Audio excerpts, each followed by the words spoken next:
আমাদের সন্তানরা যেন আল্লাহ ভীরু হয়, তারা যেন ইমানদার হয়, তারা যেন মুত্তাকি হয়। এই কাজটা এই যুগে সবচাইতে কঠিন কাজগুলোর একটা। আপনি লক্ষ লক্ষ কোটি কোটি টাকার মালিক হয়ে যান, এটা এত কঠিন না। আল্লাহ আপনাকে সন্তান দিয়েছেন, কিন্তু সন্তানটা আল্লাহ ভীরু মুত্তাকি পরহেজগার, এটা যত কঠিন।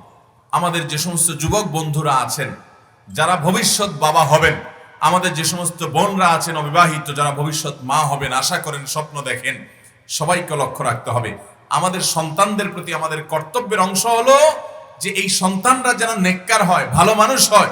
এই জন্য আমাদের জীবন সঙ্গী হিসেবে এমন মানুষকে বাছাই করে নিতে হবে যে মানুষটার মধ্যে আল্লাহর ভয় আছে, ঈমান আছে, তাকওয়া আছে। কারণ একজন মা যদি দিনদার হয়, সন্তানরা দিনদার হওয়ার সম্ভাবনা অনেক বেশি। আমাদের সমাজে অনেক মা বাবা আছেন যারা শুধু সন্তানের কাছ থেকে তাদের সুন্দর আচরণ আশা করেন, সন্তানের খেদমত আশা করেন, সন্তানের সেবা আশা করেন, এবং সন্তানের যে সমস্ত করণীয়গুলো আছে সেগুলো পাওয়ার আশা করেন। এই আশা করাটা দোষের না, এটা ঠিক আছে, কিন্তু মনে রাখতে হবে সন্তানেরও বেশ কিছু পাওনা আছে, অধিকার আছে, সন্তানের প্রতিও বাপমার কর্তব্য আছে। সেটাতে যদি বাপমা ত্রুটি করে, তাহলে সন্তান যেরকম বাপমার অধিকার আদায়ে ত্রুটি করার কারণে আল্লাহর কাঠগড়ার আসামি হবে, বাপমাও সেরকম সন্তানের অধিকার আদায়ে ত্রুটি করবার কারণে আল্লাহর কাছে আসামি হিসাবে কিয়ামতের ময়দানে দাঁড়াতে হবে। আল্লাহ রাব্বুল আলামিন কোরআনে কারীমে সূরা ফুরকানের ৭৪ নম্বর আয়াতে আমাদেরকে শিক্ষা দিয়েছেন একটা দোয়া পাঠ করার।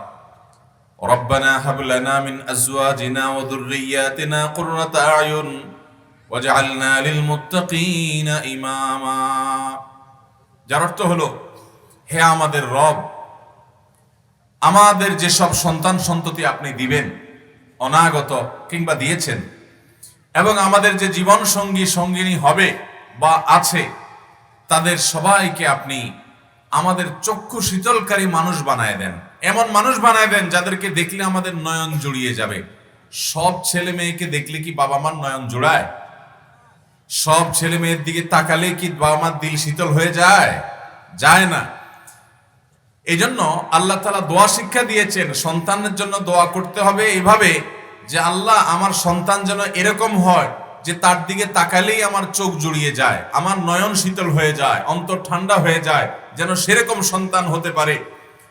আল্লাহ তাআলা কিন্তু এখানে কোন একটা বিশেষ পয়েন্ট বলেন নাই দোয়ার মধ্যে যে আমরা যেন দোয়া করি আল্লাহ আমার সন্তানটা যেন পয়সাওয়ালা হয়ে যায়, তার জন্য ভালো ক্যারিয়ার গড়ে তুলতে পারে, সন্তানটা যেন আল্লাহ অনেক শিক্ষিত হয়।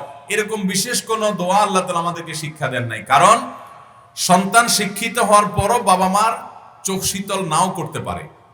পারে কি পারে না? সন্তান শিক্ষিত, কিন্তু বাবা মা তার দিকে তাকালে দিলটা জুড়ায় না, কারণ শিক্ষিত হয়ে হয়তো অমানুষ হতে পারে কি পারে না? আবার এমনও হতে পারে যে সন্তান মানুষ, ভালো মানুষ, কিন্তু তার আয় উপার্জন নাই, সে নিজেই কষ্ট করে চলে, মা বাপকে আর কি দিবে, কিন্তু মানুষ ভালো। তো ভালো মানুষ ঠিক আছে, কিন্তু তার যে আর্থিক অনটন, এই জন্য বাপমার কি তাকে দেখলে নয়নটা জুড়াবে? আবার দেখা গেল টাকা পয়সাও আছে, সন্তান মানুষও ভালো, কিন্তু দেখা গেল সে কোনো কারণে অসুস্থ, বড় ধরনের রোগে আক্রান্ত সে, তাহলে এই সন্তানকে দেখলেও মা বাপের ভালো লাগবে?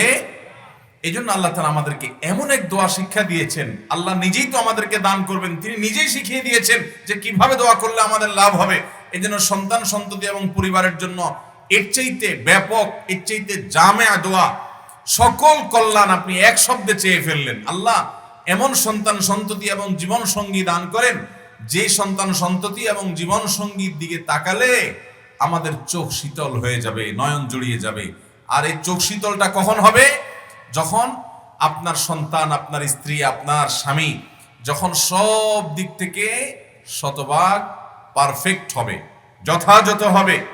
যেমন তার পয়সা কড়ি, তেমন তার আয় উপার্জন, তেমন তার সুস্থতা, তেমন সে ভালো মানুষ, তেমন তার অন্যান্য দিক, সব দিক থেকে যখন ভালো হবে, তার দিকে তাকালে আপনার ভালো লাগবে, নয়নটা জুড়াবে। আল্লাহ তাআলা আমাদের সবাইকে সেরকম সন্তানের বাবা এবং আমাদের মা বোনদেরকে সেরকম সন্তানের মা হওয়ার তৌফিক দান করুন। যারা আমাদের তরুণ বা বন্ধুরা আছে, যুবকরা আছে এখানে, সে সমস্ত যুবকরাও একসময় হয়তো ইনশাআল্লাহ বাবা হবে। কিন্তু একজন মুসলমান তাকে সবসময় জানতে হবে যে আমার জীবনে আমার কাছে কার কি পাওনা আছে। মুসলমান সবসময় মানুষের পাওনা পরিশোধে সবচেয়ে বেশি সতর্ক থাকবে, সজাগ থাকবে, যে কারোর পাওনা পরিশোধে যেন আমার কোনো ত্রুটি না হয়। আল্লাহ তাআলা আমাদের সবাইকে সব মানুষগুলোর অধিকার আদায় করে দুনিয়া থেকে যাওয়ার তৌফিক দান করুন। মোহতারাম হাজরিন, তো মা বাবা হিসাবে সন্তানের প্রতি আমাদের কর্তব্য হলো সন্তান যেন ভালো মানুষ হয়, সে আশায় জীবন সঙ্গী হিসাবে যাকে নির্বাচন করব সেই লোকটা যেন আল্লাহ ভীরু হয়, ভালো মানুষ হয়, মুত্তাকি হয়, আল্লাহকে চিনে এরকম মানুষ যেন হয়। এটা কেন দেখব? কারণ তিনি যদি আল্লাহ ভীরু হন, আপনার স্ত্রী যদি আল্লাহ ভীরু হন, কোন মহিলা বিয়ে করার সময় যদি তার স্বামীটা, যাকে তিনি বিয়ে করবেন, যার সাথে তার বিয়ে হবে, সে পুরুষটা আল্লাহ ভীরু হন, এটা যদি নিশ্চিত করেন, তাহলে তার বংশে, তার পরিবারে ইনশাআল্লাহ এমন সন্তান হওয়ার সম্ভাবনা বেশি যাদের মধ্যে আল্লাহর ভয় আছে। এই জন্য আগে থেকে দোয়া করতে হবে। আল্লাহর অনেক নেককার বান্দারা এই দোয়াগুলোর উপরে আমল করে করে আগে থেকে আল্লাহর কাছ থেকে ফয়সালা করে নিয়েছে। মোহতারাম হাজরিন, আমাদের সন্তানরা যেন আল্লাহ ভীরু হয়, তারা যেন ঈমানদার হয়, তারা যেন মুত্তাকি হয়, এই কাজটা এই যুগে সবচাইতে কঠিন কাজগুলোর একটা। আপনি লক্ষ লক্ষ কোটি কোটি টাকার মালিক হয়ে যান, এটা এত কঠিন না। আল্লাহ আপনাকে সন্তান দিয়েছেন, কিন্তু সন্তানটা আল্লাহ ভীরু, মুত্তাকি, পরহেজগার, এটা যত কঠিন। কারণ গোটা পৃথিবীতে চতুর্দিকে আপনি তাকিয়ে দেখেন, ফিতনার হাতছানি। আপনার সন্তানের ঈমান হরণ করবার জন্য শত শত আয়োজন। সে রাস্তা বের হলে সেখান থেকেই তার ফিতনা তাকে ডাকছে। সে শিক্ষা প্রতিষ্ঠানে যাচ্ছে, সেখানে বহুবিধ ফিতনার জাল বিছানো আছে। সে কর্মস্থলে যাচ্ছে, সেখানে তার ঈমান হরণকারী বহুবিধ ফিতনা তার জন্য অপেক্ষা করছে। সে বিদেশে চলে যাবে, সেখানেও তার ঈমান হরণ করবার মতো বহু ফিতনার জাল বিছানো আছে। শয়তান সদা তৎপর এই সকল ফিতনার বেড়াজাল থেকে নিজের ঈমানকে, তাকওয়াকে বাঁচিয়ে রেখে সে ঈমানদারের সন্তান ঈমানদার হবে। এটা এই যুগের সবচেয়ে কঠিন কাজগুলোর একটা। আপনি আপনার সন্তানকে অনেক বড় শিক্ষিত বানাতে পারবেন, এটা এত কঠিন না। আপনি আপনার সন্তানকে এমনকি গতানুগতিক আলেমও বানাইতে পারবেন, এটাও এত জটিল না। টাকা পয়সা হলে, ভালো শিক্ষা প্রতিষ্ঠানে দিলে এটা হয়ে যাবে। কিন্তু তাকে মানুষের মতো মানুষ, মনুষ্যত্ব তার মধ্যে আছে, আদব লেহাজ তার মধ্যে আছে, তাকওয়া তার মধ্যে আছে, ঈমান তার মধ্যে আছে, দিনদারি তার মধ্যে আছে, পরহেজগারি তার মধ্যে আছে, এরকম মানুষ হিসেবে গড়ে তোলাটা কিন্তু সহজ কথা। এই জন্য আমাদের যে সমস্ত যুবক বন্ধুরা আছেন, যারা ভবিষ্যৎ বাবা হবেন, আমাদের যে সমস্ত বোনরা আছেন অবিবাহিত, যারা ভবিষ্যৎ মা হবেন, আশা করেন, স্বপ্ন দেখেন, সবাইকে লক্ষ্য রাখতে হবে আমাদের সন্তানদের প্রতি আমাদের কর্তব্যের অংশ হলো যে এই সন্তানরা যেন নেককার হয়, ভালো মানুষ হয়। এই জন্য আমাদের জীবন সঙ্গী হিসেবে এমন মানুষকে বাছাই করে নিতে হবে যে মানুষটার মধ্যে আল্লাহর ভয় আছে, ঈমান আছে, তাকওয়া আছে। কারণ একজন মা যদি দিনদার হয়, সন্তানরা দিনদার হওয়ার সম্ভাবনা অনেক বেশি। আজকাল বিয়ে শাদীতে আমরা দেখি শুধুমাত্র চেহারা সুরত, আমরা দেখি শুধুমাত্র গায়ের রং, আমরা দেখি শুধুমাত্র বাবার টাকা পয়সা, আমরা দেখি শুধুমাত্র বাবার সামাজিক অবস্থান।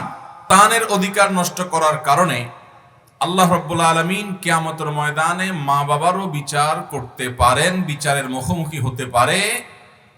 কারণ নবী সাল্লাল্লাহু আলাইহি সাল্লাম বলেছেন, আলা কুল্লুকুম রাইন, জেনে রাখবে তোমরা সবাই দায়িত্বশীল, কারো না কারোর দায়িত্বশীল তুমি। ওয়া কুল্লুকুম মাসউলুন আন রাইয়াতিহি, এবং তোমাদের প্রত্যেকেই যাদের দায়িত্ব তুমি পালন করছো সেই মানুষগুলোর ব্যাপারে তোমাদেরকে অবশ্যই জিজ্ঞাসাবাদ করা হবে যে তুমি কতটা সে দায়িত্ব পালন করেছো। আর রাজুলু রাইন ফি আহলি, একজন পুরুষ তিনি তার পরিবারের সদস্যদের ব্যাপারে দায়িত্বশীল।